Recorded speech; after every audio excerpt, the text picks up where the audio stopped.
Welcome to Transformative Principle, where I help you stop putting out fires and start leading. I am your host, Jethro Jones. You can follow me on Twitter at Jethro Jones.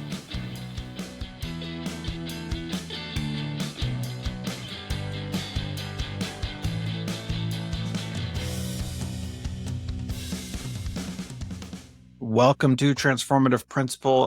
Today I am excited. This is my first in my promised interview series about the Show Up, Lead Up, Level Up so you can move up workshop series that I'm doing here next month in May. And excited to have Ben Ziegler on the program today. He was a live attendee of the workshop that I did, and I'm excited to talk with him. Let me give a little introduction about him. He started his teaching career in Southwest Washington back in 2009, and for a decade now, he's been part of the Battleground School District, and for the last 4 years, he's been serving as an administrator. Throughout his tenure, Ben has held various positions, including Dean of Students at the high school level, 3 years as an elementary AP, and currently he's an AP at the middle school level, which is my personal favorite. As I mentioned on this episode, we're going to talk about the Move Up workshop, where you will learn how to show up, lead up, and level up so you can move up.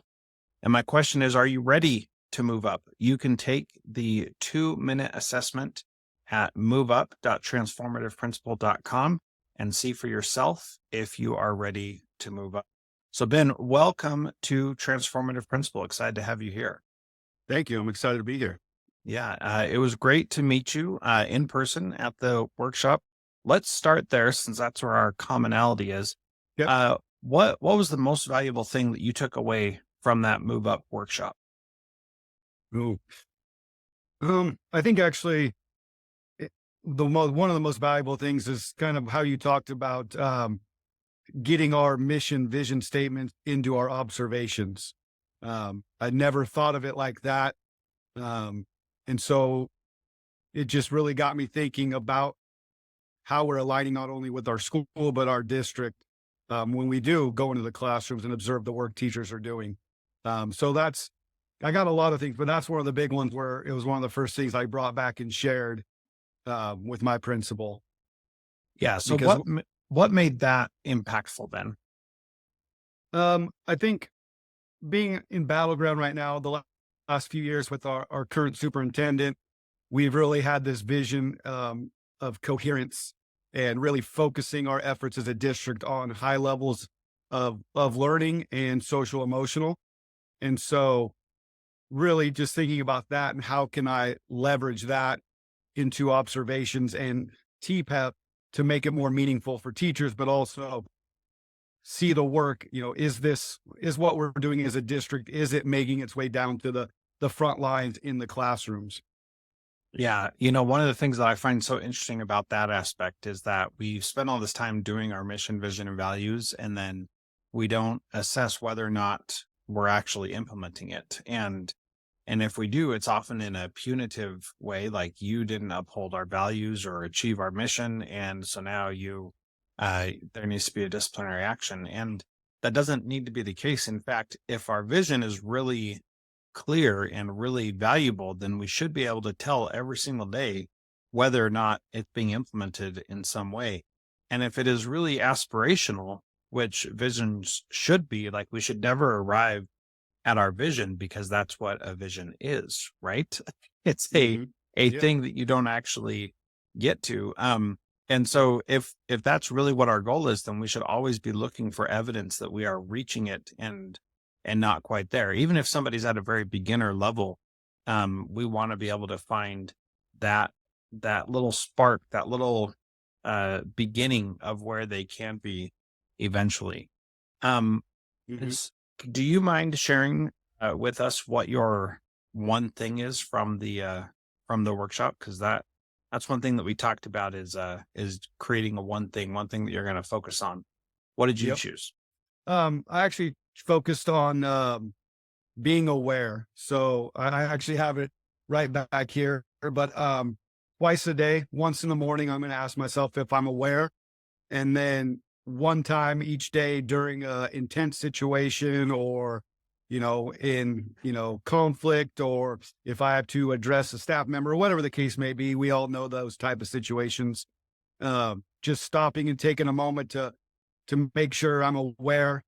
Uh, and I think I did that because, I'm someone who just needs to continue to improve my confidence when having those uncomfortable conversations, especially with staff members. I'm really comfortable with students and parents, but it's that interactions with staff that, when you have to have that tough conversation with them, maybe about their actions or their instruction or their behavior, staff to staff or staff to student, that I just need to have more confidence in myself in having those conversations. So my one thing was just being aware.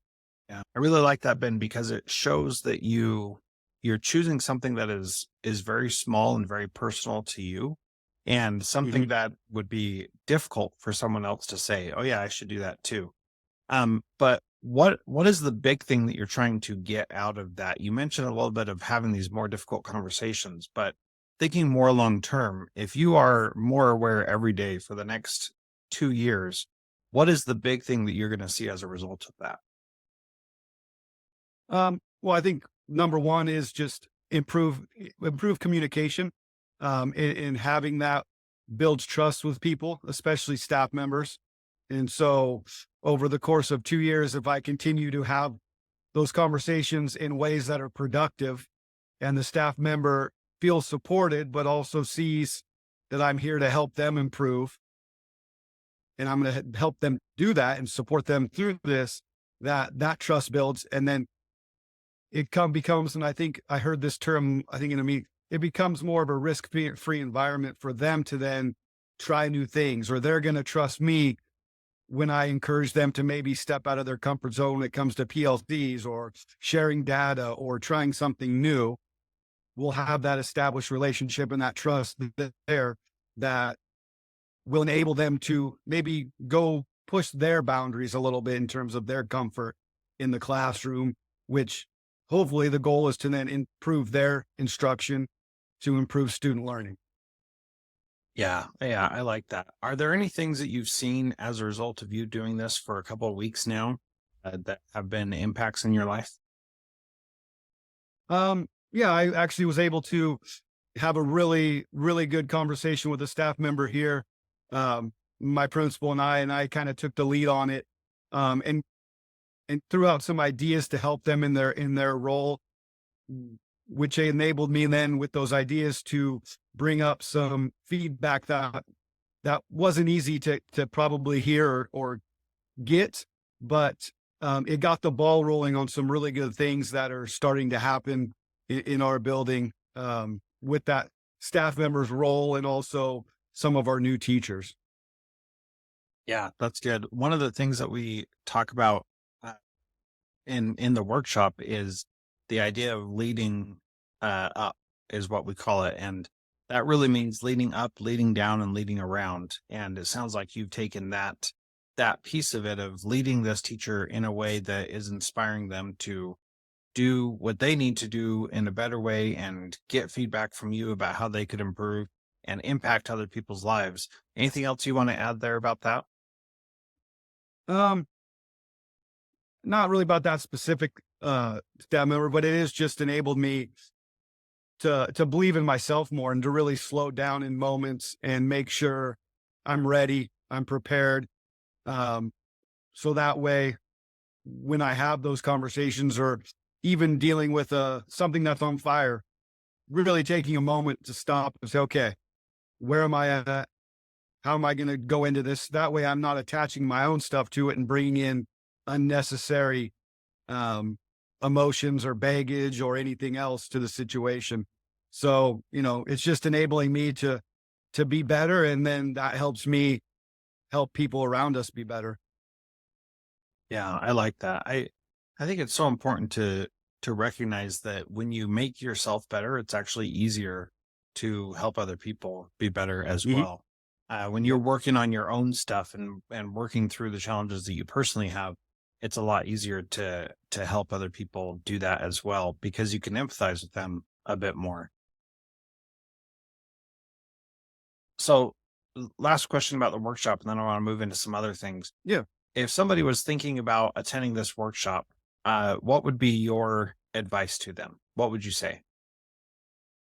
Oh, I would jump on it right away and sign up, especially if it's in person. Even if it wasn't, I would still take it just because there's just lots of great things, and it's not tons of huge things you're trying to like take notes or to grab a hold of. It's just lots of little things that stuck out to me, like, and I got my notes here in front of me, but like the the mindset researcher and vertical development, just little things like that you take and it just sticks with you.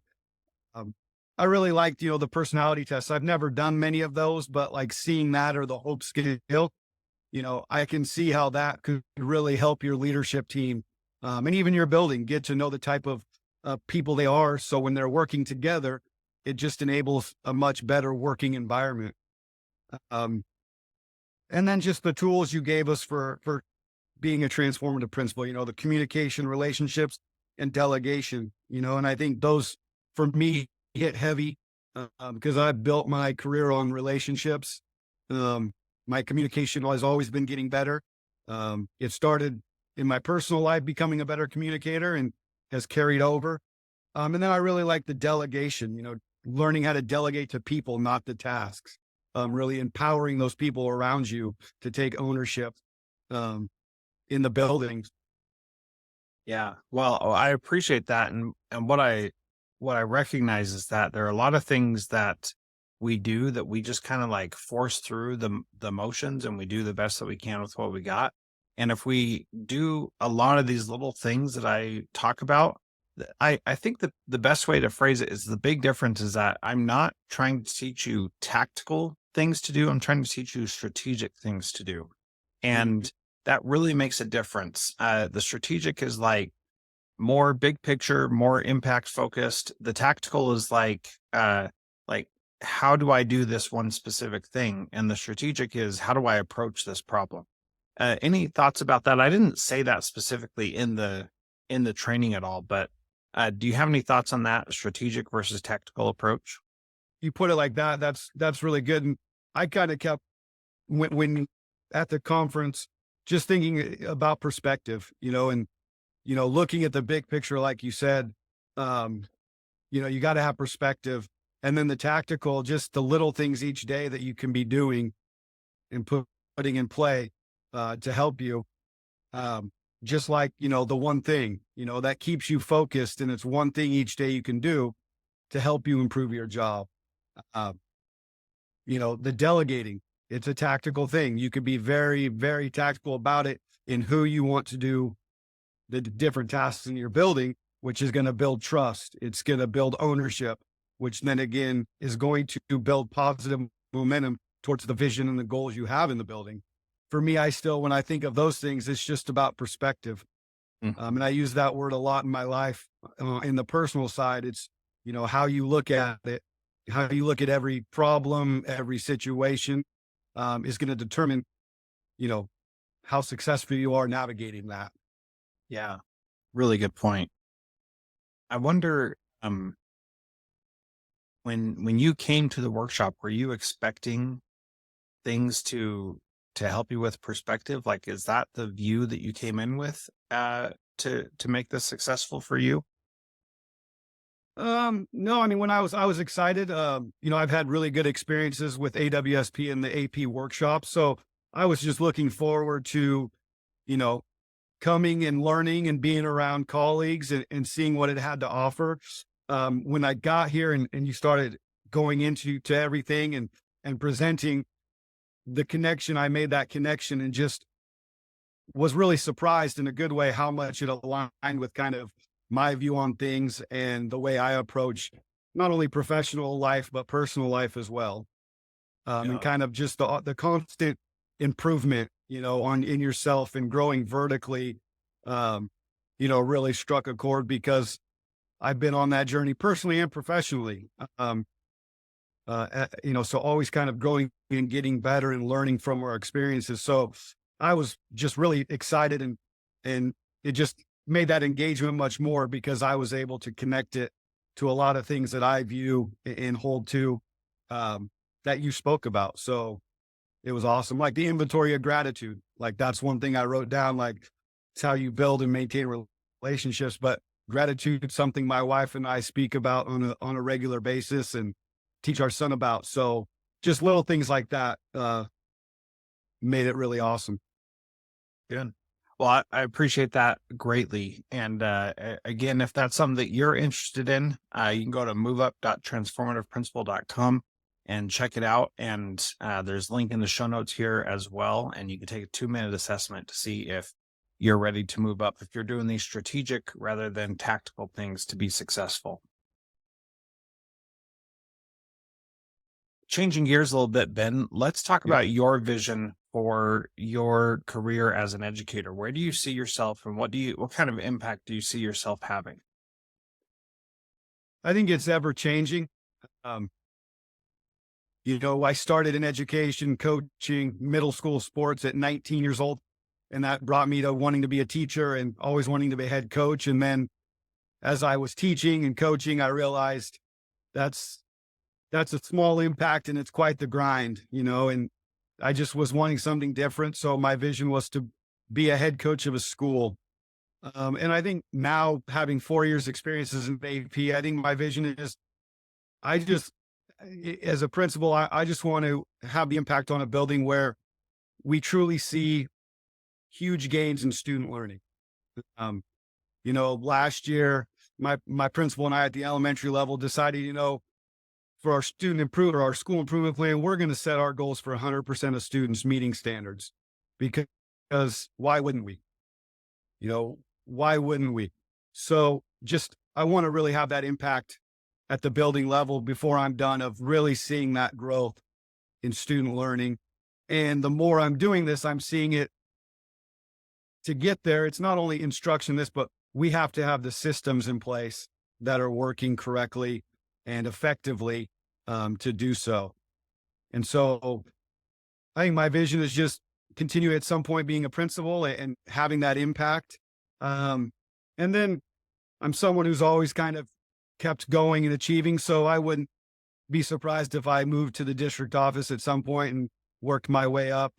Um, but we'll just see how that goes. Maybe I get into a building and I'm principal and I just love it. I stay there, the rest of my career, who knows? Yeah, I mean, that's very possible. And I've seen a lot of people do that and be very successful at it. I like the idea of being the head coach of a school. Tell me more about that. What does that really mean to you? Well, it means, obviously being the leader, but it means as a coach, you work with people to improve their skills so they can be the best they can be and the team can be the best they can be. So it's really leading people to work together to maximize everyone's talents in order to meet our goals. So it's, getting the instructional assistants and the teachers and the recess aides to be at their best, work together for the best interests of the students to meet our overall goal of student learning. Yeah. Yeah. And it's, Um, coaching. So knowing when to pull back with a staff member, knowing when to push, knowing kind of how to work with them so that they can be their best day in and day out, through all the things that life throws at them. yeah, I'm so glad you added that last piece because that's something that I've been really thinking about as in my own leadership and the things that I've done. What I've seen is when I know when to push someone and they respond, it's like we blow the doors off. Hmm. When I don't know when to push someone, it's like nothing happens. And I feel like this, especially in my own coaching of principals, that there's been these amazing lifelong connections created from knowing what that level is at, and these really terrible situations when I don't know what that level is. So how do you know when to push and when to pull back and when to really like lay into someone to help them improve and when to let them learn on their own? How do you balance that and decide? And I know that's a super ambiguous question, Ben. So do your best with it. Well, I think it comes down to relationships. If you haven't built a genuine relationship with your staff and staff members, and gotten to know them at that level where you're able to see that or know when, then that right there is going to be the biggest hurdle. But when you build those relationships and knowing and get to know them as people and as a staff, you know, all it takes maybe is just asking the right question to push them. It might not be, you don't got to change your voice. You don't have to yell or do anything. Like, it just could be the right question at the right time in that post observation meeting where they're starting to talk about, complain about how the class did, or, it didn't go this way because of so and so, or because of this. And then it's just that right timed question that makes them stop or rethink. And then it's giving them space to kind of sit with it. And maybe you don't answer it then, you come back to them and say, hey, have you given some thought? But again, you got to know the people first. If you don't have a relationship, they're not going to trust you to even get to that point of being vulnerable to allow you to push them or, pull back because they're going to be closed off. That's really powerful. Well, this was a great conversation. I appreciate your insight here, and talking about how powerful those relationships are. The last question that I ask is, what is one thing that a principal can do this week to be a transformative principal like you? Ooh. Well, if you haven't figured out your one thing, figure out one thing that you could do each and every day. But if you're not there yet, then just go out and observe and listen to your staff and students. Spend time hanging out with them. Maybe pick a staff member you don't really know much about or have had a conversation with, and go spend 10 minutes talking to them. And just start building those relationships, because this is a relationship business. And so that's what drives it. And if you're going to be successful, it's going to be built on relationships and trust. Everything else, the systems, the observations, the ins and outs, that comes after the relationship. Yeah, man, that's so powerful. And I love that idea of just going out and listening and hearing what people are saying, what they're experiencing, and being open to what their experiences are. And then you can start to build that relationship and find ways to help them. Well, Ben, thank you so much for being part of Transformative Principal. It's been an honor to get to know you, and I look forward to hopefully seeing you again in the future. Yeah, that would be awesome. I'm kind of getting to enjoy this podcast thing. So Yeah, good. yeah, I'm having fun. So I appreciate you having me on. Yeah, no problem, man. It's been great to talk with you. Have a good day. Yeah, you too.